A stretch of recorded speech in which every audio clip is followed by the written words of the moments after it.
면회실은 예상했던 것보다 더 차갑고 텅 비어 있었다. 이준호는 창가 좌석에 조용히 앉아 바깥 정문을 주시했다. 민간인들이 부대 안으로 들어서는 모습은 마치 자신이 갇힌 회색 세계와 바깥의 따뜻하고 자유로운 세계를 연결하는 유일한 끈처럼 느껴졌다. 그는 하염없이 기다리는 동안 입대 전 누나 이혜원 씨와 나누었던 대화를 떠올렸다. 누나는 항상 준호야, 군대 생활이 쉽진 않겠지만 너라면 분명 잘 해낼 거야 라고 말하며 무한한 믿음을 보여주었다. 하지만 지금의 자신은 누나의 기대에 전혀 부응하지 못하고 있었다. 매일같이 강수로 병장에 괴롭힘에 시달리면서도 한마디 말도 못하고 침묵하고 있었다. 창밖으로 익숙한 실루엣이 보였다. 검은색 정장을 깔끔하게 차려입은 혜원 씨였다.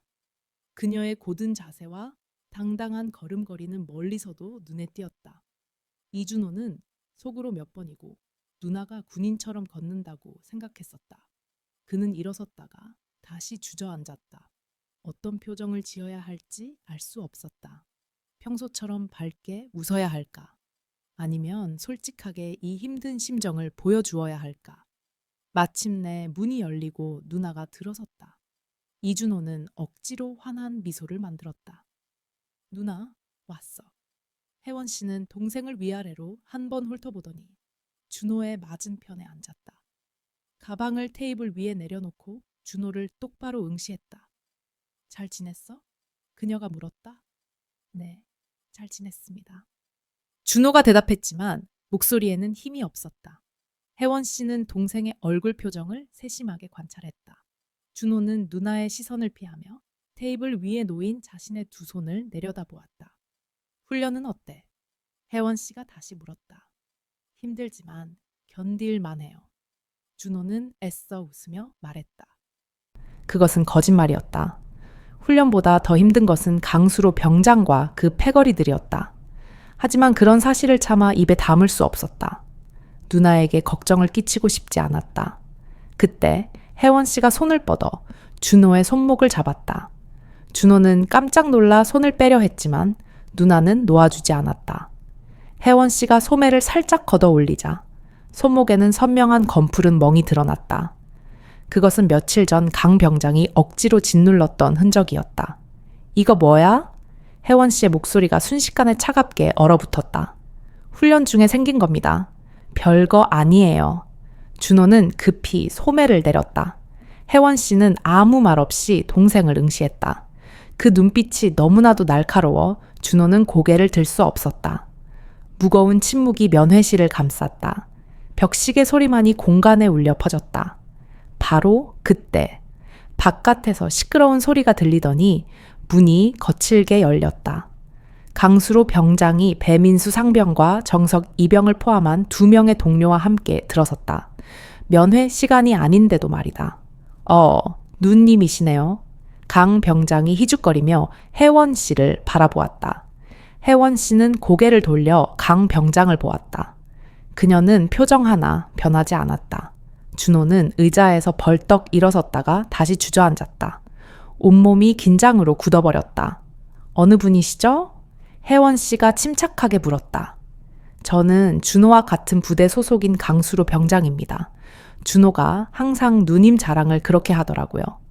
강 병장이 거짓말을 늘어놓았다. 준호는 단 한 번도 누나 이야기를 꺼낸 적이 없었다. 오히려 숨기려 했다.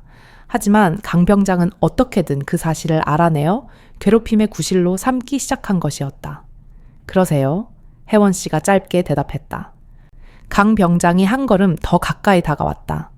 근데 정말 미인이시네요. 준호 말대로입니다. 동료들이 킥킥거렸다. 준호의 얼굴이 붉어졌고 주먹을 꽉 쥐었지만 여전히 아무것도 할 수 없었다. 용건이 있으신가요? 혜원 씨가 물었다. 아니요. 그냥 인사드리려고요. 준호는 저희가 잘 보살피고 있으니 걱정 마십시오.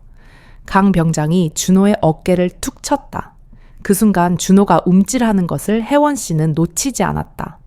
그녀는 동생이 이 남자를 두려워하고 있다는 사실을 깨달았다. 그렇습니까? 앞으로도 잘 부탁드립니다. 혜원 씨가 자리에서 일어섰다. 강 병장이 당황한 표정을 보였다. 벌써 가시려고요? 네, 다음에 또 오겠습니다. 혜원 씨는 준호를 보았다. 잘 지내? 준호는 그저 고개를 끄덕일 뿐이었다. 누나가 나가자 강 병장이 준호의 옆에 바짝 붙어 섰다. 네, 누나. 뭔가 있어 보이던데. 평범한 회사원 같지는 않던데. 강 병장이 귓가에 속삭였다. 준호는 대답하지 않았다. 그저 창밖을 보고 있을 뿐이었다. 혜원 씨가 정문을 나서는 모습이 보였다. 평소보다 걸음 속도가 빨랐다. 화가 난 듯했다. 조사해 봐야겠는데. 내 누나의 정체를. 강 병장이 준호의 뒤통수를 툭 쳤다. 준호는 그 자리에 얼어붙어 움직일 수 없었다. 강 병장과 동료들이 웃으며 나간 뒤에도 한동안 다리에 힘이 풀려 움직일 수 없었다. 저녁 시간이 되어서야 준호는 생활관으로 돌아왔다. 침대에 누워 천장을 바라보았다. 내일도 모레도 강 병장의 괴롭힘은 계속될 것이었다. 그리고 준호는 계속 견뎌야만 했다. 눈을 감았지만 잠이 오지 않았다. 면회실 문이 열리는 소리에 준호가 고개를 들었다. 혜원 씨가 들어섰다. 오늘은 베이지색 재킷을 입고 있었다. 혜원 씨는 동생의 이름을 불렀다. 준호가 일어나려다가 휘청거렸다. 왼쪽 발목이 욱신거렸다. 어제 강 병장이 걷어찼던 곳이었다. 혜원 씨는 곧바로 그것을 눈치챘다. 왜 그래? 그녀가 다가왔다. 아닙니다. 그냥 훈련 중에 준호가 말을 흐렸다. 혜원 씨는 동생 옆에 앉았다. 가방에서 초콜릿을 꺼내 준호에게 건넸다. 준호가 좋아하는 종류였다. 하지만 준호는 그저 받아들었을 뿐 포장을 뜯지 않았다. 요즘 잠은 잘 자? 혜원 씨가 물었다. 준호는 고개를 끄덕였다. 또 거짓말이었다. 매일 밤 악몽에 시달렸다. 강 병장이 나오는 꿈이었다. 도망치려 해도 발이 움직이지 않는 그 악몽. 얼굴색이 안 좋아. 밥은 잘 챙겨 먹고? 혜원 씨가 준호의 얼굴을 보았다. 네, 먹고 있습니다. 준호가 애써 웃었다. 사실 식사 시간도 지옥이었다. 강 병장이 준호의 식판을 엎어버린 적도 있었다. 일부러 그런 신용을 하며 그날 준호는 저녁을 굶어야 했다. 혜원 씨가 준호의 손을 잡았다. 손가락 마디에 상처가 나 있었다. 준호가 손을 빼려 했지만 누나는 놓지 않았다. 이것도 훈련 중에 혜원 씨의 목소리가 낮아졌다. 네. 준호는 시선을 돌렸다. 바로 그때 면회실 문이 난폭하게 열렸다. 강수로와 부하 3명이 들어왔다. 오늘은 인원수가 더 늘어 있었다. 배민수와 정석도 있었다. 또 만났네요, 누님. 강 병장이 혜원 씨를 보고 음흉하게 웃었다. 혜원 씨가 천천히 일어섰다. 강 병장과 눈을 마주쳤다. 준호는 불안해하며 누나의 옷소매를 잡았다. 누나, 그만. 준호가 작게 속삭였다. 하지만 혜원 씨는 움직이지 않고 강 병장을 똑바로 바라보았다. 강 병장 역시 물러서지 않았다. 팽팽한 긴장감이 두 사람 사이에 흘렀다. 면회 시간에 왜 들어오시는 거죠? 혜원 씨가 물었다. 공공장소 아닙니까? 저희도 면회할 수 있죠. 강 병장이 대답했다. 거짓말이었다. 강 병장은 면회 신청도 하지 않았다. 그저 준호를 괴롭히러 온 것뿐이었다. 혜원 씨도 그것을 눈치챘다. 그래도 예의는 지켜야겠죠. 혜원 씨가 말했다. 강 병장의 표정이 굳어졌다. 뭐라고요? 제 동생과 면회 중인데 방해하고 계시는 것 같군요. 혜원 씨가 냉정하게 말했다. 주변의 병사들이 숨을 죽였다. 강 병장에게 이렇게 말하는 사람은 처음이었다. 배민수가 강 병장의 눈치를 보았다. 어떻게 나올지 궁금해하는 듯했다. 강 병장이 한 걸음 가까이 다가섰다. 누님이 뭐라도 되는 양 저에게 그렇게 말씀하시는 겁니까? 저는 제 동생을 만나러 온 가족입니다. 그리고 당신은? 혜원 씨가 강 병장을 위아래로 훑어보았다. 그저 예의 없는 군인일 뿐이네요. 정석이 흠칫하며 목례를 했다. 배민수는 한 발 뒤로 물러섰다. 강 병장의 얼굴이 붉어졌다. 주먹을 꽉 쥐었다. 누님, 조심하는 게 좋을 겁니다. 강 병장이 이를 악물었다. 지금 저를 협박하시는 건가요? 혜원 씨가 되물었다. 준호가 벌떡 일어섰다. 누나, 제발 그만해. 혜원 씨가 동생을 보았다. 준호의 눈에는 눈물이 고여 있었다. 떨리는 손으로 누나의 팔을 붙잡고 있었다. 혜원 씨는 잠시 망설였다. 오늘은 여기까지 하죠. 혜원 씨가 가방을 들었다. 강 병장이 길을 비켜주지 않았다. 강 병장이 혜원 씨가 나가는 길을 막고 있었다. 두 사람은 다시 마주 보았다. 이번에는 혜원 씨가 먼저 움직였다. 강 병장의 어깨를 스치듯 지나쳤다. 다음에 또 뵙죠, 누님. 강 병장이 뒤에서 말했다. 혜원 씨가 멈춰섰다. 뒤돌아 강 병장을 보았다. 그럴 일은 없을 것 같습니다. 문이 닫히고 면회실은 조용해졌다. 강 병장이 준호에게 다가섰다. 그의 목덜미를 잡았다. 준호가 컥 하는 소리를 냈다. 네, 누나, 뭔가 있어. 반드시 조사해낼 거야. 강 병장이 준호의 귓가에 속삭였다. 준호는 아무 말도 할 수 없었다. 숨 쉬는 것조차 고통스러웠다. 강 병장이 손을 놓자 준호는 의자에 털썩 주저앉았다. 목을 문질렀다. 붉은 자국이 남아있었다. 오늘 밤 두고 보자. 강 병장이 나가면서 말했다. 병사들이 우르르 그를 따라 나섰다. 준호는 혼자 남았다. 손이 계속 떨리고 있었다. 혜원 씨가 두고 간 초콜릿이 바닥에 떨어져 있었다. 언제 강수로 병장이 면회실을 나간 후 이준호의 고립감과 공포는 이전과 비교할 수 없을 만큼 깊어졌다. 그는 생활관으로 돌아와 침대에 누웠지만 잠을 이룰 수 없었다. 강 병장의 위협과 동료들의 비웃음이 머릿속을 떠나지 않았다. 다음 날 모든 일상은 지옥 그 자체였다. 점심시간 이준호는 식당 구석 자리를 찾아 앉았다. 밥 한 술을 겨우 떠서 입에 넣었지만 목이 메어 삼킬 수가 없었다. 바로 그때 강 병장이 부하들과 함께 식당으로 들어섰다. 강 병장은 이준호와 눈이 마주치자 희죽거리며 웃었고 손가락으로 목을 긋는 신용을 했다. 노골적인 협박이었다. 이준호는 더 이상 먹을 수 없다고 판단하고 식판을 들고 일어섰다. 하지만 출구는 강 병장이 맡고 있었다. 벌써 다 먹었냐? 강 병장이 물었다. 배가 고프지 않아서. 준호가 대답하자 강 병장은 준호의 식판을 빼서 들더니 그대로 바닥에 엎어버렸다. 쨍그랑 하는 소리가 식당 전체에 울려 퍼졌다. 모든 병사가 쳐다보았지만 아무도 나서지 않았다. 이런 실수했네. 강 병장이 큰 소리로 말했다. 몇몇 병사들이 웃었다. 이준호는 무릎을 꿇고 바닥에 흩어진 밥과 반찬을 주워 담아야 했다. 쌀알 하나하나를 주워 담는 그의 모습을 강 병장은 내려다보며 낄낄거렸다. 그 굴욕적인 순간 이준호는 자신이 인간으로서의 존엄성을 완전히 잃었다고 느꼈다. 그의 손에 묻은 김치 국물이 핏자국처럼 보였다. 밤이 되자 공포는 현실이 되었다. 모두가 잠든 새벽 복도에서 발소리가 들리더니 문이 열렸다. 강 병장이 손전등을 들고 준호의 침대 앞에 섰다. 일어나. 강 병장이 나지막이 말했다. 주변 병사들은 모두 잠든 척했지만 모두 이 상황을 알고 있었다. 강 병장은 준호를 끌고 차가운 복도를 지나 아무도 없는 부대 창고로 향했다. 어둠 속에 갇힌 그곳에서 강 병장은 다시 압박을 시작했다. 네, 누나 직업이 뭐냐고 말해. 모릅니다. 준호가 답했다. 강 병장이 준호의 뺨을 세게 후려쳤다. 얼얼한 통증이 퍼져나갔다. 거짓말 마. 강 병장은 준호의 멱살을 잡고 벽에 밀어붙였다. 등 뒤로 둔탁한 충격이 느껴지며 숨이 막혔다. 정말 모릅니다. 정부 관련 일만 한다고 들었습니다.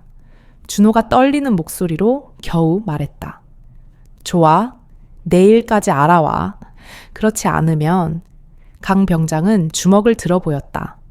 준호는 고개를 끄덕이는 것 외에 할 수 있는 일이 없었다. 강 병장이 떠난 후 준호는 홀로 창고 바닥에 주저앉았다. 온몸이 고통스러웠고 내일 강 병장에게 무슨 말을 해야 할지 막막했다. 누나에게 직접 물어볼 수도 없었다. 누나가 이상하게 여길 것이 분명했다. 다음 날 아침 사격 훈련장에서 강 병장은 준호를 다시 괴롭혔다. 어제 내가 한 말 기억하지? 강 병장은 준호의 어깨를 꽉 움켜쥐었다. 고통에 준호는 얼굴을 찡그렸고 총이 손에서 미끄러질 뻔했다. 주변 병사들은 못 본 척했다. 아직 못 알아봤습니다. 준호가 간신히 말했다. 강 병장은 준호를 훈련장 구석, 다른 병사들의 시야가 닿지 않는 곳으로 끌고 갔다. 오늘 저녁까지다. 알아내지 못하면 각오해. 강 병장은 준호의 목을 졸랐다. 준호는 숨을 쉴 수 없었고 얼굴이 붉게 변했다. 알겠습니다. 알겠습니다. 준호가 간신히 외쳤고 그제야 강 병장은 손을 놓았다. 오후에는 격투 훈련이 있었다. 준호는 최대한 뒤에 서 있으려 했지만 강 병장이 그를 지목했다. 나와 대련하자. 강 병장이 웃으며 말했다. 준호는 어쩔 수 없이 앞으로 나섰다. 대련이 시작되자마자 강 병장의 주먹이 준호의 복부를 강타했다. 숨이 막혔다. 준호가 다시 자세를 잡으려 했지만 헛수고였다. 강 병장의 발길질이 준호의 다리를 맞췄고 그는 먼지를 일으키며 바닥에 쓰러졌다. 일어나. 강 병장이 내려다보며 말했다. 준호가 일어나려 할 때 강 병장은 또다시 공격했다. 이번에는 얼굴을 맞아 코피가 터졌다. 교관이 대련을 중단시켰다. 저녁까지 잊지 마. 강 병장은 준호 곁을 지나가며 속삭였다. 의무실에서 치료를 받은 준호는 거울을 보았다. 왼쪽 눈 아래가 시퍼렇게 멍들고 코가 부어올랐다. 이 얼굴로 누나를 만난다면 누나는 반드시 모든 것을 알아챌 터였다. 예상대로 해가 질 무렵 강 병장이 부하 2명과 함께 생활관에 나타났다. 알아냈냐? 강 병장이 물었다. 준호는 고개를 저었다. 아직입니다. 강 병장이 준호의 멱살을 잡고 침대에 던져버렸다. 그리고는 준호의 사물함을 열어젖혔다. 옷가지와 개인 물품들이 바닥에 쏟아졌다. 뭔가 단서가 있을 거야. 강 병장은 준호의 물건들을 뒤지기 시작했다. 그는 사진첩을 발견했고 그 안에 있는 혜원 씨의 사진을 꺼내 들었다. 이 사진 내가 가져간다. 강 병장이 말했다. 안 됩니다. 그건 준호가 소리치며 일어서려 했지만 부하들이 그를 막았다. 강 병장은 사진을 주머니에 넣으며 마지막이자 최악의 협박을 가했다. 내일까지 조사 안 해오면 이 사진에 밤에 일하는 여자라고 써서 게시판에 붙여놓을 거야. 준호의 얼굴이 새파래졌다. 제발, 그것만은. 그럼 알아와. 강 병장은 준호를 노려보며 말했다. 강 병장과 부하들이 나간 후 준호는 흩어진 물건들을 주웠다. 손이 떨려서 제대로 담을 수조차 없었다. 내일 누나의 사진이 게시판에 붙을 것이라는 생각에 눈물이 났다. 누나에게 전화해서 모든 것을 털어놓고 싶었지만 그렇게 하면 강 병장이 누나에게 더 심각한 보복을 할 것이 뻔했다. 군대는 마치 거대한 감옥 같았고 도망칠 곳은 어디에도 없었다. 같은 시각 혜원 씨는 집으로 돌아와 서재에 들어섰다. 책상 서랍을 열어 오래된 사진첩을 꺼냈다. 갈색으로 바랜 표지를 조심스럽게 넘기자 첫 페이지에 젊은 시절 군복을 입은 할아버지의 사진이 있었다. 엄격하면서도 따뜻한 눈빛이 사진 속에서 전해져 왔다. 혜원 씨는 사진을 꺼냈다. 뒷면에는 할아버지의 필체로 민간인 구출 작전 후라고 적혀 있었다. 어린 시절 할아버지가 들려주었던 이야기가 떠올랐다. 군인의 명예는 약한 자를 지키는 데 있는 것이다. 할아버지의 목소리가 귓가에 울리는 듯은 했다. 혜원 씨는 사진을 내려놓고 창밖을 보았다. 멍투성이인 준호의 얼굴이 머릿속을 떠나지 않았다. 그녀는 휴대폰을 들었다. 저장된 번호 중 삼촌이라고 저장된 번호를 찾았다. 신호음이 울리고 굵고 낮은 목소리가 들렸다. 혜원인가? 네, 삼촌. 준호 일 때문에 전화했어요. 혜원 씨가 말했다. 오늘 낮에도 전화했었지. 무슨 일이 있었던 거냐? 삼촌이 물었다. 혜원 씨는 심호흡을 했다. 준호가 부대에서 강수로라는 상등병에게 괴롭힘을 당하고 있습니다. 전화 넘어가 잠시 조용해졌다. 그리고 삼촌이 낮은 목소리로 말했다. 강수로. 알지. 한 중대장의 조카 말인가. 문제 많은 녀석인데 혜원 씨의 손이 분노로 떨렸다. 그걸 아시면서 왜? 군대가 복잡한 곳이지, 혜원아. 하지만 이번 일은 선을 넘은 것 같구나. 삼촌의 목소리는 단호했다. 삼촌이 도와주실 거죠? 혜원 씨가 물었다. 물론이지. 네 할아버지가 살아계셨다면 절대 용납하지 않으셨을 거다. 삼촌은 현재 현역 대장으로 충분한 영향력을 가진 위치였다. 혜원 씨는 안심했다. 감사합니다, 삼촌. 그녀가 말했다. 하지만 혜원아, 내 신분은 비밀에 붙여야 한다. 알겠지? 삼촌이 신신당부했다. 네, 알고 있습니다. 혜원 씨는 대답했다. 전화를 끊은 혜원 씨는 다시 할아버지 사진을 보았다. 책상 서랍에서 또 다른 서류를 꺼냈다. 그것은 내 국방부 인권 감찰관 임명장이었다. 사진 속 혜원 씨는 군복을 입고 있었고 계급은 소령이었다. 그녀는 신분증을 다시 서류 안에 넣었다. 아직 사용할 때가 아니었지만 곧 필요하게 될 것임을 그녀는 직감했다. 그녀는 거실 소파에 앉아 커피를 마시며 생각에 잠겼다. 어떻게 해야 준호를 가장 안전하고 합법적으로 도울 수 있을까? 감정적으로 대응해서는 안 되었다. 그녀는 노트북을 열어 군 인트라넷에 접속했다. 강수로의 인사 기록을 검색했다. 입대 후 수차례 문제를 일으켰지만 그때마다 중대장이 징계를 무마시킨 기록이 있었다. 역시나. 그녀는 낮게 중얼거렸다. 혜원 씨는 곧바로 인권 침해 사례조사 요청서 가물을 작성하기 시작했다. 아직 정식 제출은 아니지만 언제든 사용할 준비를 해두어야 했다. 그녀는 동생의 동기들에게 접촉하여 증언을 확보해야 한다는 것을 알고 있었다. 복수심이 아닌 정의를 위해. 그리고 그것은 오직 자신만이 할 수 있는 운명적. 이준회에게 면회의 날은 마치 사형 선고의 날과 같았다. 전날 밤 그는 강 병장이 자신의 사물함을 뒤져 누나의 사진을 훔치고 그것으로 명예를 짓밟겠다고 협박한 이후 단 한숨도 자지 못했다. 거울 속 자신의 얼굴은 멍과 상처로 얼룩져 있었고 눈은 충혈되어 있었다. 그는 차가운 물로 얼굴을 씻어냈지만 짙은 다크서클과 부어오른 상처를 가리기엔 역부족이었다. 군복 소매로 손목에 새로운 멍 자국을 필사적으로 숨겼다. 면회실로 향하는 발걸음은 납처럼 무거웠다. 복대서 강수로 병장과 마주쳤다. 강 병장은 준호의 어깨를 툭 치며 귀에 속삭였다. 오늘이 마지막 기회다. 준호는 대답할 수 없었다. 목이 콱 막힌 듯 아무 소리도 나오지 않았다. 예상대로 강 병장은 이미 면회실에 들어서 있었다. 평소보다 더 많은 4명의 부하들까지 거느리고 있었다. 준호가 면회실에 들어섰을 때 누나 이혜원 씨는 이미 와 있었다. 오늘은 검은색 블라우스를 입고 있었다. 혜원 씨는 준호를 보자마자 벌떡 일어섰다. 준호야, 얼굴이 왜 이래? 혜원 씨가 다가왔다. 준호는 고개를 숙였다. 훈련 중에 다쳤습니다. 혜원 씨는 준호의 턱을 들어 올리고 얼굴을 살펴봤다. 눈 밑에 멍, 부어오른 상처, 터진 입술. 혜원 씨의 표정이 차갑게 굳어졌다. 누가 그랬어? 그녀의 목소리는 낮게 깔렸다. 바로 그때 강 병장이 가까이 다가섰다. 안녕하세요, 누님. 혜원 씨가 강 병장을 돌아보았다. 두 사람의 시선이 충돌했다. 면회실의 공기가 얼어붙는 듯했다. 또 뵙는군요. 혜원 씨가 냉정하게 말했다. 네, 우연이네요. 강 병장이 비열하게 웃었다.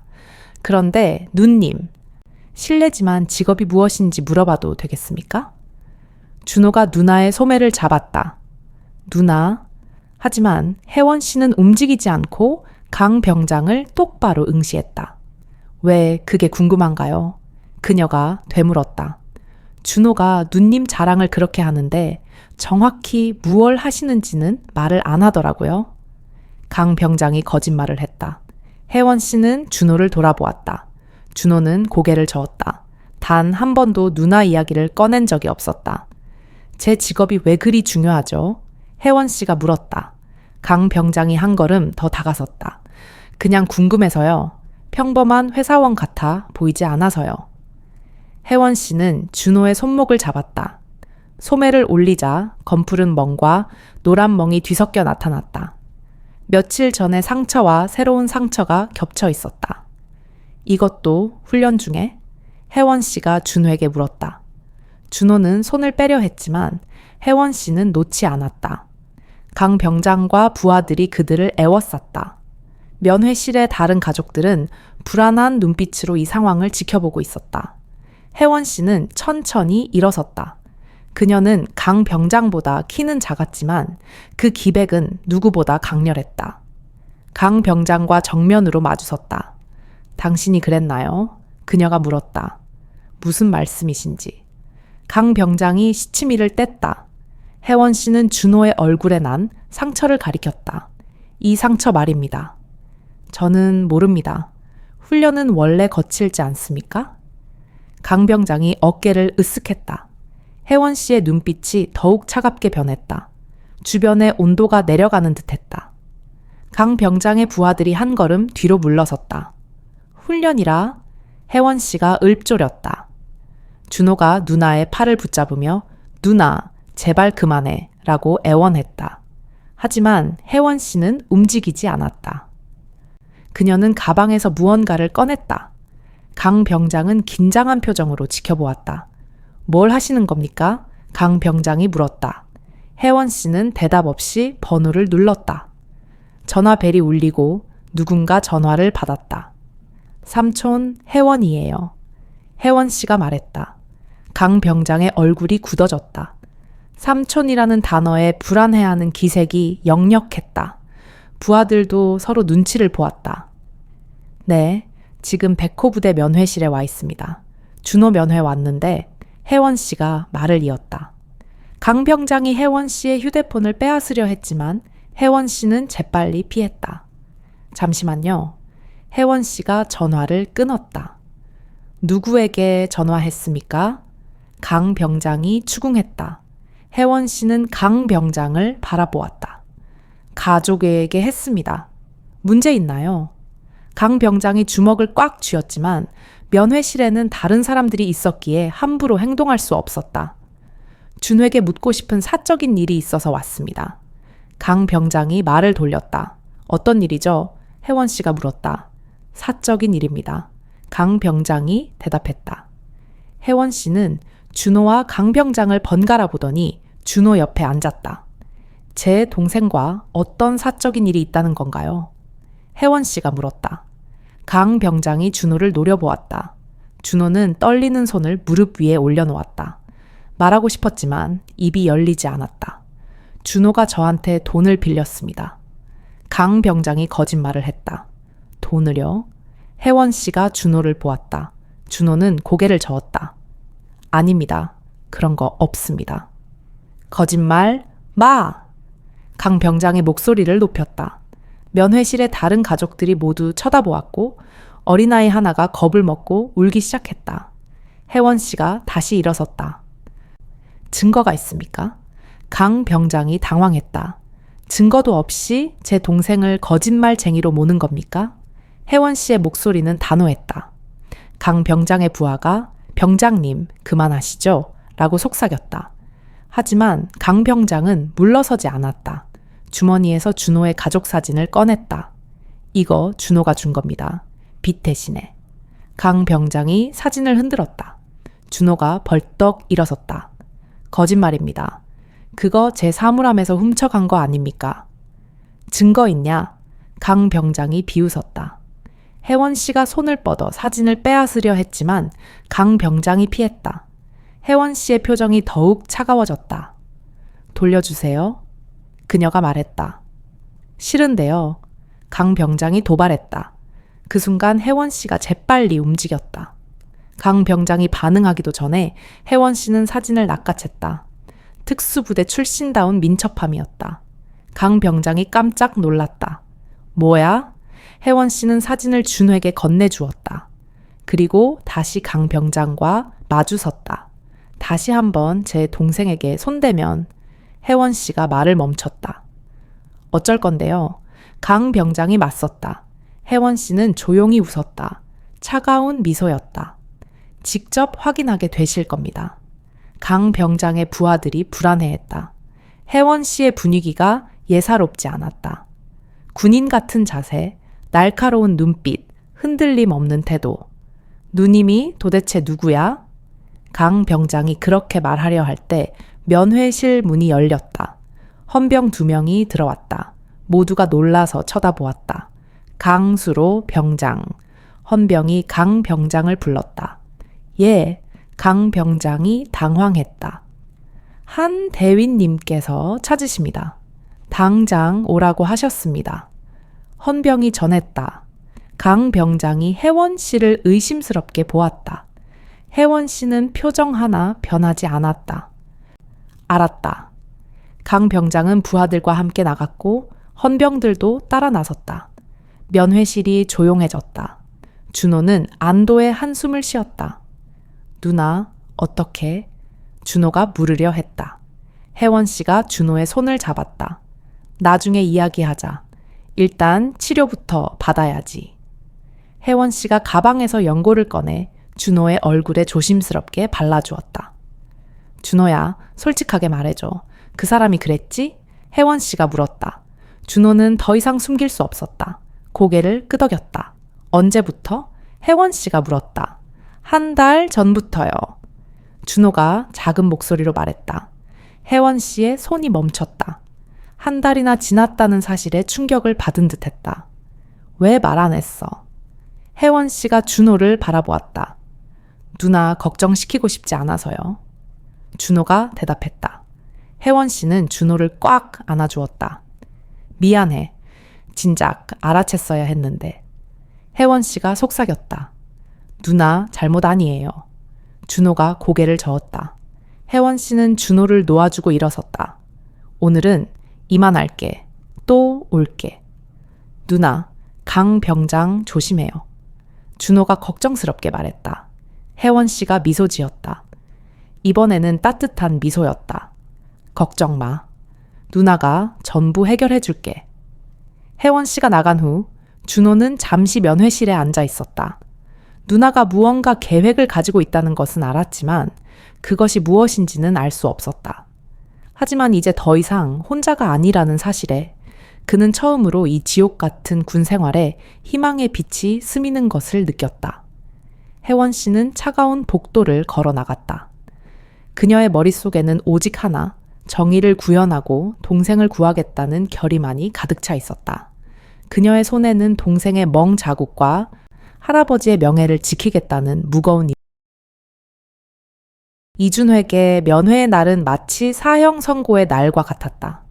전날 밤 그는 강 병장이 자신의 사물함을 뒤져 누나의 사진을 훔치고 그것으로 명예를 짓밟겠다고 협박한 이후 단 한숨도 자지 못했다. 거울 속 자신의 얼굴은 멍과 상처로 얼룩져 있었고 눈은 충혈되어 있었다.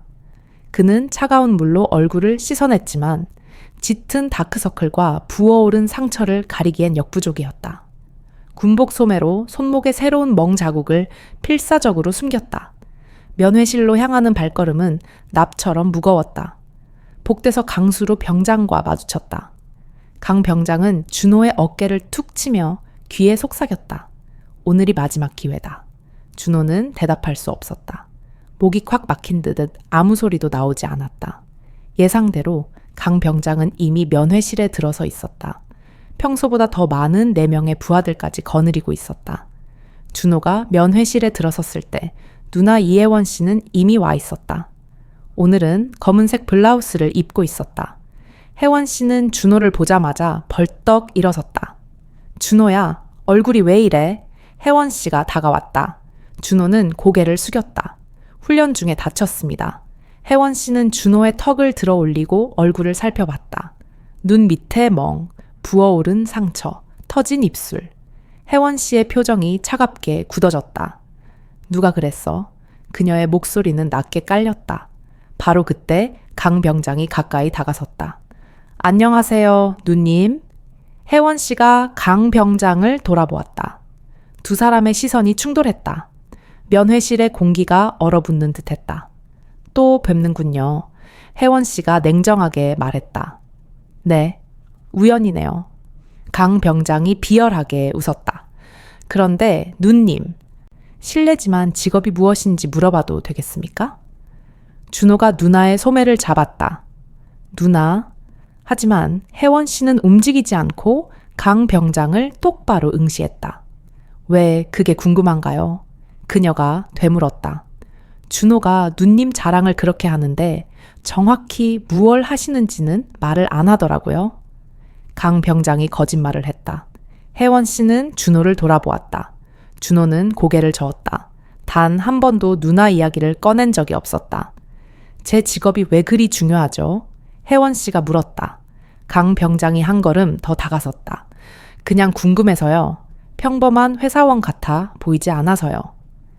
혜원 씨는 준호의 손목을 잡았다.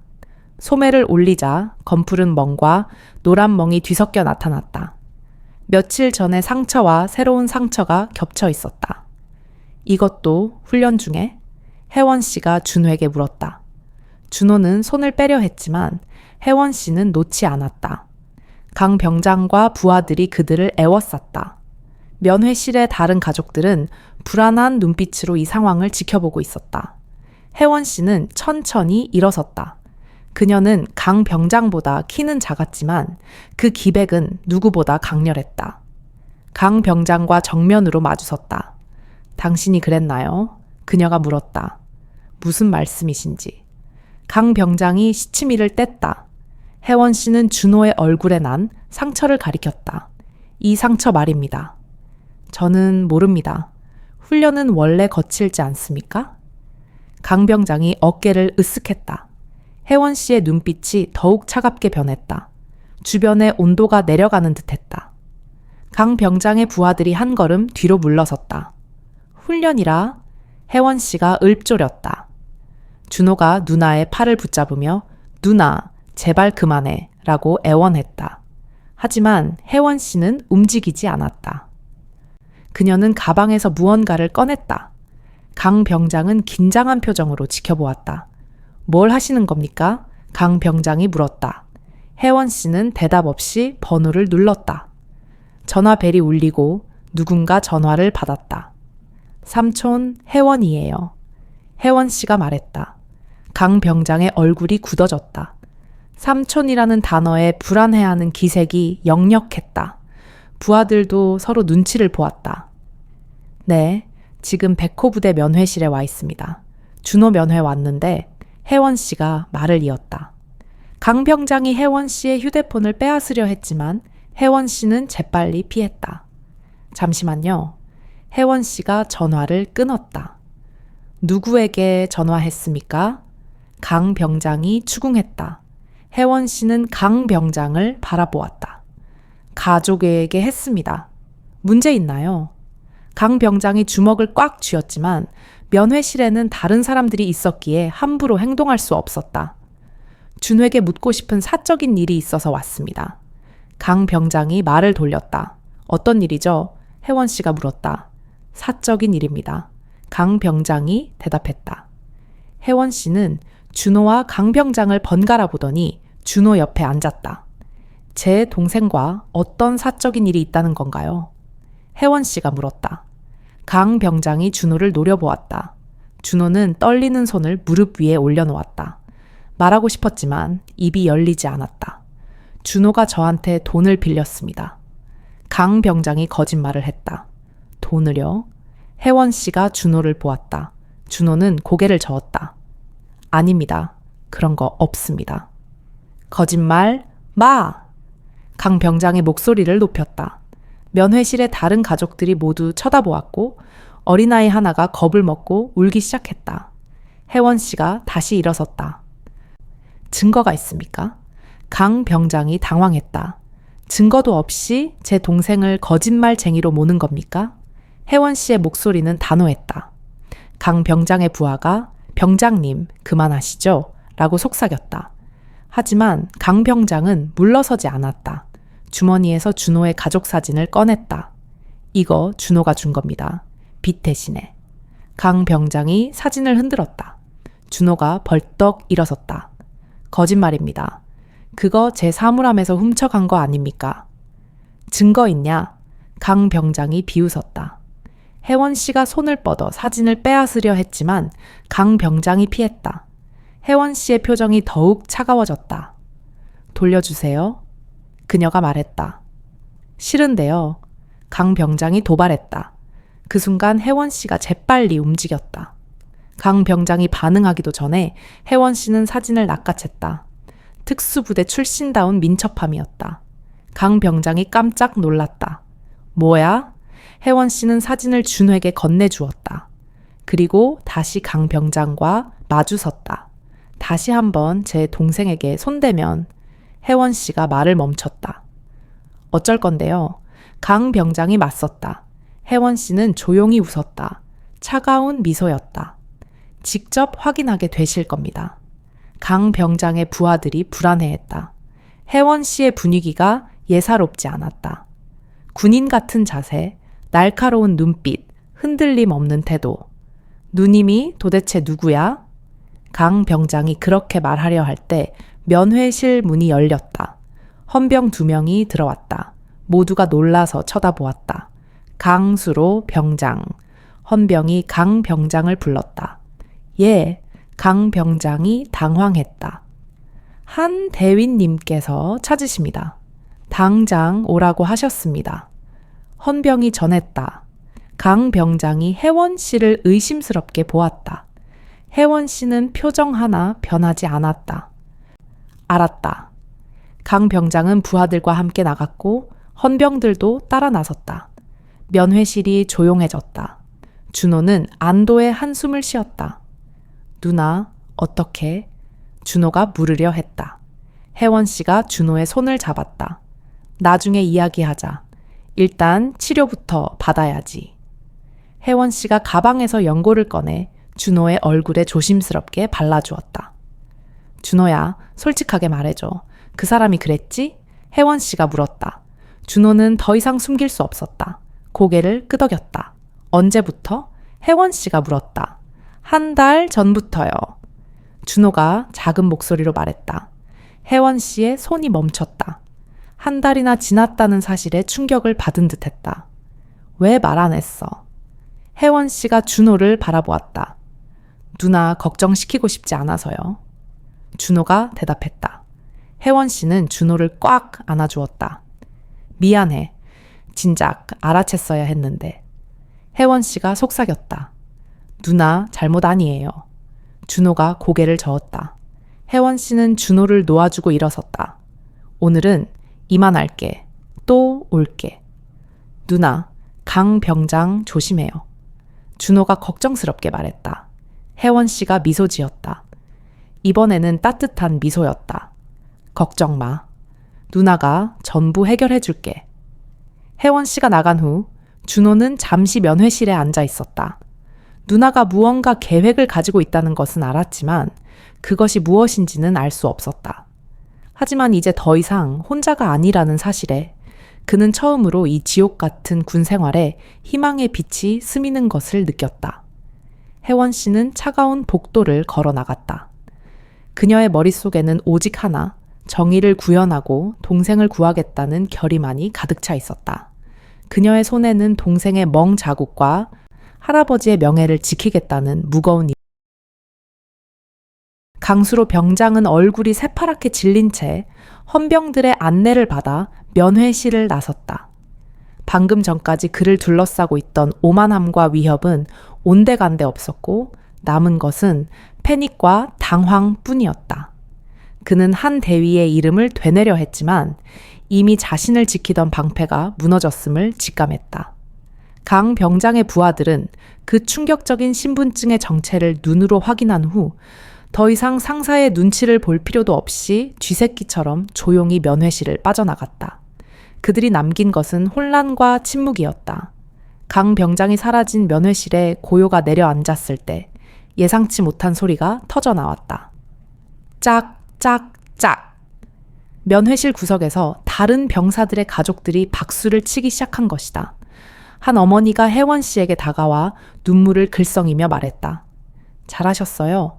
우리 아들도 저 녀석한테 당했어요. 다른 아버지가 말을 보탰다. 저도 그 강 병장 놈 때문에 아들이 얼마나 힘들어했는지 모릅니다. 정말 감사드립니다. 혜원 씨는 이준호와 함께 그들의 인사를 받았다. 그 순간 혜원 씨는 준호가 겪은 고통이 단순한 개인의 불행이 아니라 이 부대 전체에 만연한 조직적인 문제였음을 깨달았다. 준호 역시 자신만이 고통받는 것이 아님을 알게 되자 외로움과 고독감이 조금은 덜어지는 듯했다. 혜원 씨는 준호와 마주 앉아 조용히 연고를 발라주었다. 차가운 연고가 상처에 스며들자 준호는 속으로 고통을 삼켰지만 누나 앞에서는 약한 모습을 보이고 싶지 않았다. 준호야, 이제 숨기지 말고 솔직하게 말해줘. 그 사람이 그랬지? 혜원 씨가 부드럽지만 단호하게 물었다. 준호는 고개를 끄덕였다. 더 이상 부정할 힘도 그럴 이유도 없었다. 언제부터였어? 한 달 전부터요. 준호가 작은 목소리로 고백했다. 혜원 씨의 손이 멈췄다. 한 달이라는 시간 동안 자신의 동생이 혼자 이 지옥을 견뎌왔다는 사실에 혜원 씨는 엄청난 충격과 죄책감을 느꼈다. 왜 말 안 했니? 누나가 널 믿지 않는다고 생각했니? 준호는 떨리는 목소리로 누나 걱정시키고 싶지 않아서요. 라고 답했다. 혜원 씨는 준호를 끌어안았다. 군인이 울어서는 안 된다는 것을 알기에 준호는 참았지만 누나의 따뜻한 품 안에서 온몸의 긴장이 풀리는 것을 느꼈다. 미안해. 누나가 더 빨리 눈치챘어야 했는데. 미안해. 혜원 씨가 속삭였다. 이제 걱정 마. 누나가 전부 해결해 줄게. 그녀의 목소리는 약속이자 선언이었다. 잠시 후 면회실 문이 다시 열리고 헌병들과 함께 육군 대령 계급장을 단 장교가 들어섰다. 헌병들이 경례하자 혜원 씨는 자리에서 일어나 장교와 마주섰다. 소령님, 준비되셨습니다. 대령이 혜원 씨에게 경례했다. 혜원 씨 역시 절도 있는 경례로 답했다. 그녀는 이미 인권감찰관의 역할을 수행하고 있었다. 혜원 씨는 준호를 돌아보며 말했다. 잠시 자리 비울게. 혜원 씨는 대령과 헌병들을 따라 나섰다. 창밖을 보니 검은색 세단 몇 대가 부대 안으로 진입하고 있었다. 국방부 인권감찰팀의 도착이었다. 공식적인 감찰이 시작된 것이다. 부대 전체가 발칵 뒤집혔다. 중대장실에는 한대호 대위를 비롯한 모든 간부들이 소집되었다. 혜원 씨는 감찰팀을 이끌고 서류 가방을 든 채 회의실로 들어섰다.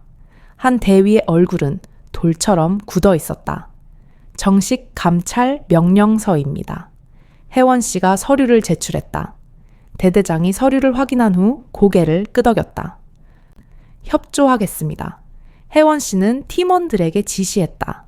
1관은 인사기록, 2관은 의무기록, 3관은 병사 면담을 즉시 시작하십시오. 감찰관들이 일사불란하게 움직였다. 별도로 마련된 면담실, 병사들의 증언이 시작되었다. 첫 번째는 배민수 상병이었다. 감찰관이 물었다. 배민수 상병은 이준호 이병에 대한 가혹 행위를 목격한 적이 있습니까?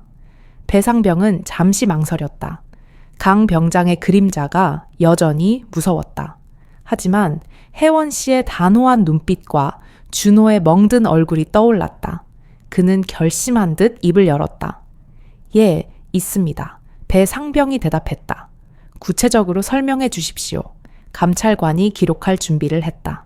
배 상병은 깊은 숨을 들이마시더니 지난달 강 병장이 준호를 창고로 끌고 가는 것을 보았고 이후 구타 소리와 준호의 신음소리를 들었다고 증언했다. 신고하지 않은 이유는 무엇입니까? 감찰관이 물었다. 두려웠습니다. 강 병장이 한 대위님의 조카라는 것을 모두 알고 있었으니까요. 배 상병은 솔직하게 말했다. 다음은 정석 이병이었다. 정 이병은 더 많은 것을 알고 있었다. 저도 당했습니다. 입대 후 2달째부터요. 제 여자친구 사진을 보고 욕설을 퍼부었을 때 제가 항의하자 그때부터 매일 괴롭혔습니다. 정 이병은 주먹을 꽉 쥐었다. 눈에는 눈물이 고였다. 감찰관은 정 이병의 어깨를 토닥였다. 용기 내어 말해주셔서 감사합니다. 한편 의무기록 조사실에서는 놀라운 사실이 발견되었다. 이상하네요. 감찰관이 기록을 보며 말했다. 뭐가 말입니까? 동료 감찰관이 물었다. 부상 기록이 너무 많습니다. 그것도 특정 병색에만 집중되어 있어요. 감찰관은 이준호의 이름이 반복적으로 나오는 서류를 넘겼다. 늑골골절, 타박상, 인대 손상 등 모든 부상이 훈련 중 부상으로 기록되어 있었다. 훈련 중에 이렇게까지요. 동료가 의아해했다. 감찰관은 결심했다. 군의관을 불러야겠습니다. 군의관이 소환되어 증언했다. 이상하다고 생각했지만 증거가 없었습니다. 왜 보고하지 않았습니까? 감찰관이 추궁했다. 군의관은 한숨을 쉬었다. 한 대위님이 막았습니다. 훈련 중 사고라고 말하라고? 이것은 결정적인 증거였다. 감찰관들은 서로 눈짓을 교환했다. 강 병장의 뒤를 봐주던 부대 시스템 전체가 무너지는 순간이었다. 강 병장은 자신의 방에서 짐을 꾸리고 있었다. 도망치려 했던 것이다. 하지만 문이 열리고 헌병들이 들어섰다. 강수로 병장, 조사에 협조해 주십시오. 헌병이 말했다. 거부하면? 강 병장이 반항적으로 물었다. 체포 영장이 있습니다. 헌병이 서류를 보여주자 강 병장의 얼굴은 완전히 하얗게 질렸다. 그는 순순히 헌병을 따라 나섰다. 조사실에서 혜원 씨가 직접 강 병장을 신문했다. 이준호 이병을 폭행한 적이 있습니까? 혜원 씨가 물었다. 없습니다. 강 병장이 부인했다. 혜원 씨는 서류를 펼쳤다. 배민수 상병의 증언입니다. 창고에서 구타했다고. 거짓말입니다. 강 병장이 우겼다. 그럼 이건 어떻습니까? 혜원 씨가 휴대폰을 꺼내 녹음 파일을 재생했다. 강 병장이 준호를 욕설하고 폭행하는 소리가 고스란히 담겨 있었다. 배 상병이 몰래 녹음했던 증거였다. 강 병장은 입을 다물었다. 더 이상 부인할 수 없었다. 이어서 한 대위의 징계 기록까지 증거로 제시되자 강 병장은 완전히 무너졌다. 이 운명적인 파도는 그가 막을 수 있는 국방부 인권감찰팀의 조사는 밤늦게까지 이어졌다. 해원 소령이 작성한 최종 보고서는 강수로 병장의 가혹 행위와 폭행, 그리고 이 모든 것을 묵인하고 의무 기록까지 위조하도록 지시한 한대호 대위의 관리감독 태만을 명백하게 증명했다. 피해자는 이준호를 포함해 최소 10명 이상이었다. 보고서를 받아든 대대장은 깊은 한숨을 쉬었다. 사태가 심각하군. 즉시 징계위원회를 소집해야 한다. 그는 단호하게 결정했다.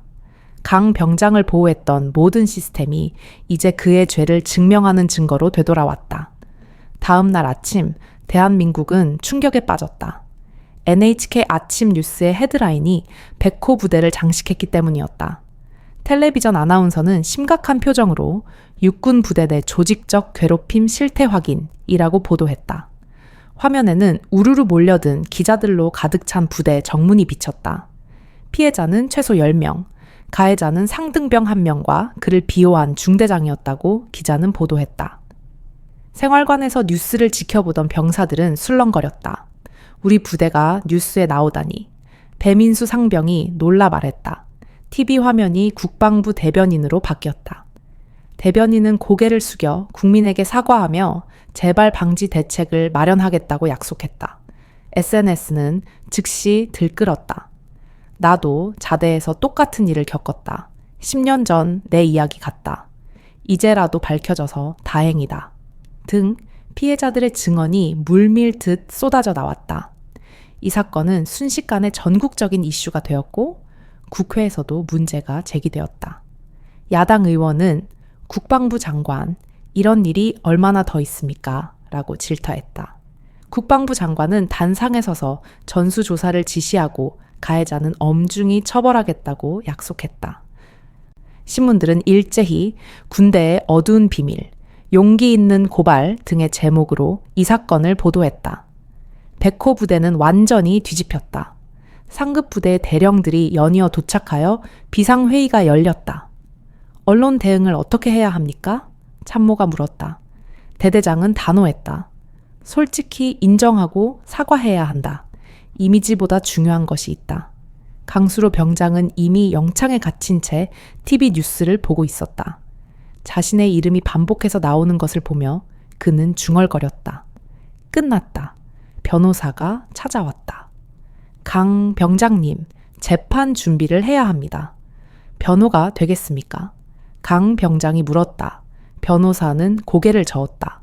증거가 너무 명확합니다. 가명을 노리는 수밖에 없습니다. 강 병장은 머리를 감싸 쥐었다. 자신의 세상이 완전히 무너졌음을 깨달았다. 징계위원회가 소집되었다. 엄숙한 분위기 속에서 해원소령이 작성한 보고서가 낭독되었다. 강수로 병장 상습적인 가혹 행위 및 폭행, 불명예 제대 및 파면. 위원장이 판결을 선고했다. 강 병장은 고개를 숙였다. 이미 예상했던 결과였다. 한대호 대위, 관리감독, 태만 및 의무기록 위조 방조, 계급 강등 및 보직 해임. 위원장이 이어서 말했다. 한 대위 역시 증거가 명백했기에 판결을 받아들일 수밖에 없었다. 그날 밤 이준호는 배민수, 정석과 함께 있었다. 끝났다. 배 상병이 안도의 한숨을 쉬었다. 준호 내 누나 덕분이야. 정석이 준호를 보았다. 이준호의 심정은 복잡했다. 기뻤지만 동시에 미안했다. 자신의 고통 때문에 모두가 시끄러워졌다고 생각했다. 모두 미안해. 준호가 사과했다. 네가 뭐가 미안하냐? 우리가 비겁했던 거지. 배 상병이 준호의 어깨를 두드렸다. 다른 병사들이 생활관으로 들어왔다. 그들은 준호에게 다가왔다. 고맙다, 준호야. 내 누나가 최고다. 이제 편하게 군 생활할 수 있겠어. 이준호는 비로소 진정한 전우애를 느꼈다. 모두가 같은 고통을 겪고 이제 함께 자유로워진 진정한 동료가 된 것 같았다. 며칠 후 군사법원에서 재판이 열렸다. 피고인 강술에게 징역 2년을 선고한다. 피고인은 동료 전우를 보호해야 할 의무를 저버렸습니다. 재판관이 엄중히 말했다. 법정을 나서는 강 병장은 기자들에게 둘러싸였지만 아무 말도 하지 않았다. 이준호가 부대로 돌아왔을 때 분위기는 완전히 바뀌어 있었다. 준호야, 이제 편하게 지내라. 새로운 중대장이 준호를 격려했다. 동료들 역시 준호를 달리 대했다. 존경의 눈빛이 담겨 있었다. 네가 용기를 내줬기 때문에 우리 모두가 자유로워졌다. 한 선임이 말했다. 이준호는 비로소 자신이 진정한 군인이 된 것 같은 기분이 들었다. 부대의 교육 프로그램도 바뀌었다. 인권 교육이 의무화되었다. 서로를 존중하는 것이 진정한 전우애입니다. 교관이 강조했다. 병사들은 모두 변화를 원하고 있었다. 상담실도 새로 만들어졌다. 비밀이 보장되는 곳이었다. 힘든 일이 있으면 언제든 찾아오십시오. 상담관이 병사들에게 말했다. 전국 자위대 부대에서도 변화가 시작되었다. 우리 부대도 점검해야 한다. 혹시 피해자가 있는지 확인해보자. 라는 수요가 발생했다. 언론은 계속해서 이 문제를 다루었다. 군대 개혁 어디까지 왔나? 인권 감찰관 확대 배치 등 긍정적인 변화를 보도했다. 이 모든 변화의 파장은 단 한 명의 동생을 지키려 했던 누나의 결단에서부터 시작된 운명. 군사법정의 분위기는 냉검했다. 높은 천장 아래 해원소령이 증거를 제시하고 배민수 상병과 정석 이병이 증인석에 섰을 때 강수로 병장은 피고인석에 서서 고개를 떨구고 있었다.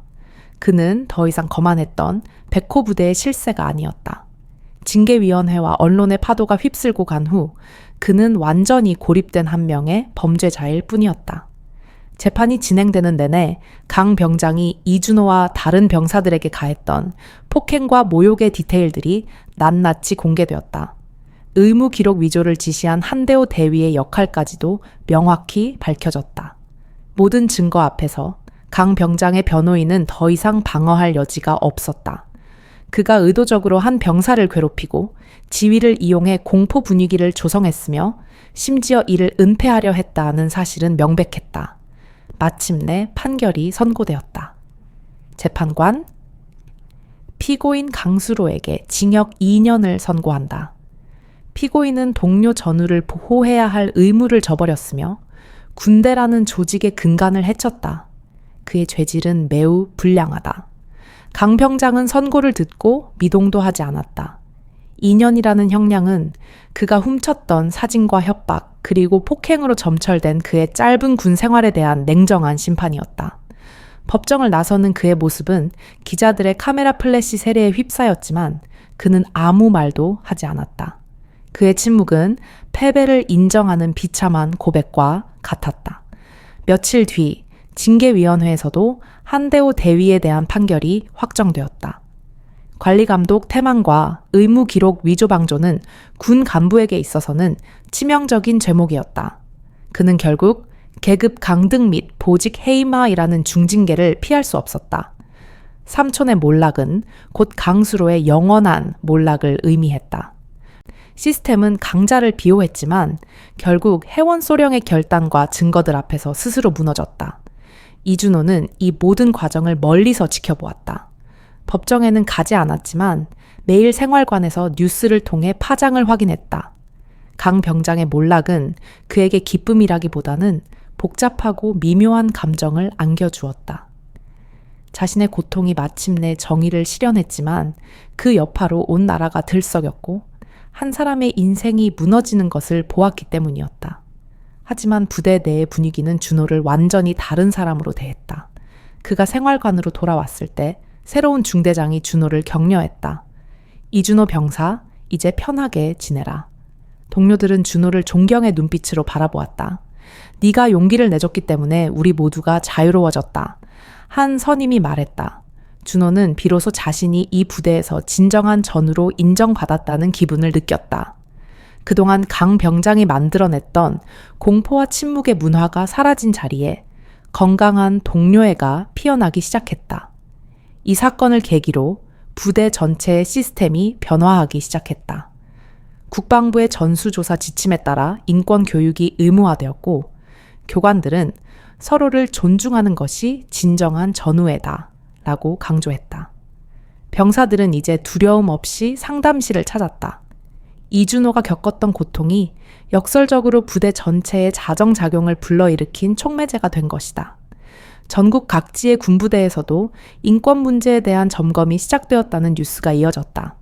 한편 해원소령은 국방부에서 이 사태에 대한 브리핑을 주관했다.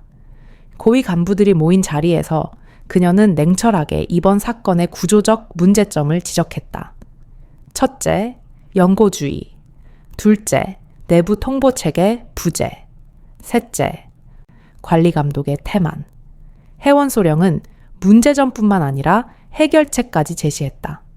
독립적인 인권상담 채널 구축, 정기감찰 강화, 가해자 즉시 격리.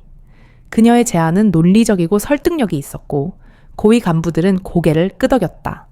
국방부 장관은 이 대안을 모든 부대에 적용하도록 결정했다. 학교와 시민단체에서도 반응이 왔다. 우리 아들이 군대 가는 것이 걱정이었는데 이제 조금은 나아질까요? 한 어머니가 인터뷰에서 희망을 내비쳤다. 해원소령은 기자들에게 동생뿐만 아니라 많은 병사들이 고통받고 있었다고 차분하게 말했다. 침묵의 문화 때문입니다. 모두가 알고 있지만 아무도 말하지 않는 문화. 그녀는 지적했다. 해결책은 용기 있는 통보자를 보호하고 가해자를 확실하게 처벌하는 것뿐이라고 단호하게 말했다. 해원소령의 인터뷰는 큰 반향을 일으켰고 많은 사람들의 공감을 얻었다. 6개월이 흘렀다. 이준호는 이제 일병이 되었다. 그는 새로 들어온 신병들을 보며 자신의 첫날을 떠올렸다. 한 신병이 겁에 질린 얼굴로 준호를 불렀다. 선임님, 혹시 힘든 일이 생기면 어떻게 해야 합니까? 준호는 그 신병의 옆에 앉았다. 옛날 자신의 모습과 같았다. 들어봐. 지금 우리 부대는 달라. 힘든 일이 있으면 반드시 말해야 해. 준호가 진심을 담아 말했다. 정말입니까? 신병의 눈이 반짝였다. 물론이지. 내가 지켜줄게. 준호는 그날부터 신병들의 멘토가 되었다. 자신이 겪었던 고통이 이제 다른 사람들을 돕는 힘이 되었다는 사실에 그는 깊은 만족감을 느꼈다. 이준호는 비로소 군 생활의 진정한 의미를 찾은 것 같았다. 그리고 이 모든 정의의 파도를 일으킨 해원소령은 3등에서 2등 소령으로 진급했다. 그녀는 인권감찰부서의 핵심 인물이 되었다. 부하 직원이 다음 감찰 일정을 보고했다. 전국을 돌며 감찰할 예정이었다. 해원소령은 지시했다. 철저히 준비하세요. 2번 다시 이런 일이 없도록. 상사들은 해원소령을 높이 평가했다. 이 소령 덕분에 군대가 바뀌고 있다고 칭찬했다. 그녀는 겸허하게 고개를 숙였다. 아직 갈 길이 멉니다. 그녀의 마음속에는 여전히 약한 자를 지키라는 할아버지의 가르침이 강 병장의 재판과 징계가 마무리되고 난 후 백호 부대에는 마침내 평화가 찾아왔다. 그 평화는 이전의 억압적인 침묵이 아닌 건강한 질서와 상호 존중 위에서 피어난 것이었다. 이준호는 이제 일병이 되어 있었다. 그는 신병들을 볼 때마다 자신의 첫 군 생활을 떠올렸다. 6개월 전에 악몽 같은 시간을 겪었지만 이제 그는 부대 내에서 존경받는 선임이 되어 있었다. 어느 날 갓 전입 온 한 신병이 겁먹은 얼굴로 이준호를 불렀다. 선임님. 신병의 눈빛은 옛날의 자신처럼 불안으로 가득 차 있었다. 응? 무슨 일이야? 준호는 부드럽게 물었다. 혹시 힘든 일이 생기면 어떻게 해야 하는지 여쭤봐도 될까요? 신병은 조심스럽게 물었다. 준호는 신병 옆에 앉았다. 들어봐. 지금 우리 부대는 달라졌어. 힘든 일이 있으면 절대로 혼자 참지 마. 반드시 말해야 해. 준호는 진심을 담아 말했다. 정말요? 누가 괴롭히면요? 신병의 눈이 반짝였다. 물론이지. 내가 널 지켜줄게. 준호는 약속했다. 그날부터 이준호는 부대 신병들의 멘토가 되었다. 그가 겪었던 고통과 굴욕이 이제 다른 사람을 보호하는 방패가 된 것이다. 그는 자신이 겪은 상처가 헛되지 않았음을 확인하며 깊은 만족감을 느꼈다. 한편 해원소령은 국방부 내 인권감찰부서의 핵심 인물로 자리매김했다. 그녀는 소령으로 진급했고 부하 직원이 다음 감찰 일정을 보고했다. 소령님, 다음 감찰 일정입니다. 전국을 순회하며 진행할 예정입니다. 해원소령은 일정을 확인하며 지시했다. 철저히 준비하세요. 다시는 강 병장 같은 인물이 시스템 안에서 보호받는 일이 없도록. 상사들은 해원소령의 헌신과 성과를 높이 평가했다. 이 소령 덕분에 군대가 근본적으로 바뀌고 있습니다. 칭찬이 이어졌지만 해원소령은 겸손하게 고개를 숙였다. 그녀는 알고 있었다. 아직 갈 길이 멀다는 것을. 하지만 그녀의 손으로 만든 새로운 시스템은 이제 제대로 작동하기 시작했다. 2년의 복무 기간이 끝났다. 이준호가 전역을 앞둔 날, 배민수와 정석을 포함한 동료들이 그를 둘러쌌다. 준호야, 전역 축하한다. 배상병이 진심으로 축하했다. 내 덕분에 우리가 자유로워졌다. 정말 고마워. 정석 이병은 진심을 담아 말했다. 이준호는 동료들과 포옹하며 작별 인사를 나누었다. 그는 마지막으로 중대장실을 찾아 새로 부임한 중대장에게 격려했다. 이준호 병사, 수고했다. 자네 덕분에 우리 부대가 좋아졌네. 중대장이 악수를 청했다. 부대 정문을 나서는 준호를 혜원 씨가 기다리고 있었다. 수고했어, 준호야. 혜원 씨가 동생을 꽉 안아주었다. 누나 덕분이에요. 준호가 환하게 웃었다. 집으로 돌아가는 차 안에서 준호가 말했다. 누나, 저 결심했어요. 뭘? 혜원 씨가 물었다. 사회복지사가 되려고요. 힘든 사람들을 돕고 싶어요. 준호는 자신의 포부를 밝혔다. 혜원 씨는 자랑스러운 눈빛으로 동생을 바라보았다. 좋은 선택이야. 두 사람은 할아버지의 묘소를 찾았다. 할아버지, 준호가 이렇게 훌륭한 사람으로 성장했어요. 혜원 씨가 묘비 앞에서 말했다. 준호 역시 무릎을 꿇었다. 할아버지, 이제 제가 약한 사람들을 지킬게요. 할아버지의 가르침대로요. 바람이 불어 나무잎이 흔들렸다. 마치 할아버지가 대답하는 듯 했다. 1년 후, 이준호는 대학교 사회복지학과에 입학했다. 그는 열심히 공부했다. 강의실에서 그는 자신의 경험을 공유했다. 폭력은 절대 정당화될 수 없습니다. 특히 동료 전우들 사이에서는 더욱 그렇습니다. 교수가 고개를 끄덕였다. 훌륭한 통찰입니다. 이 군인 출신 학생.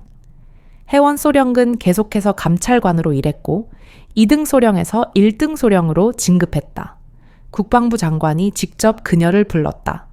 이 소령, 자네를 인권감찰본부장으로 임명하려고 하네. 장관이 말했다. 해원 소령은 놀랐지만 이내 그 막중한 책임을 받아들였다. 그녀는 시스템을 근본적으로 바꾸는 데 전념했다. 5년 후, 이준호는 사회복지사가 되어 청소년 상담센터에서 일했다. 선생님, 학교에서 왕따를 당하고 있어요. 한 학생이 찾아왔다. 준호는 학생의 이야기를 경청했다. 자신의 경험은 큰 도움이 되었다. 힘들겠지만 넌 혼자가 아니야. 선생님이 도와줄게. 준호가 학생을 격려하자 학생의 눈빛에 희망이 돌아왔다.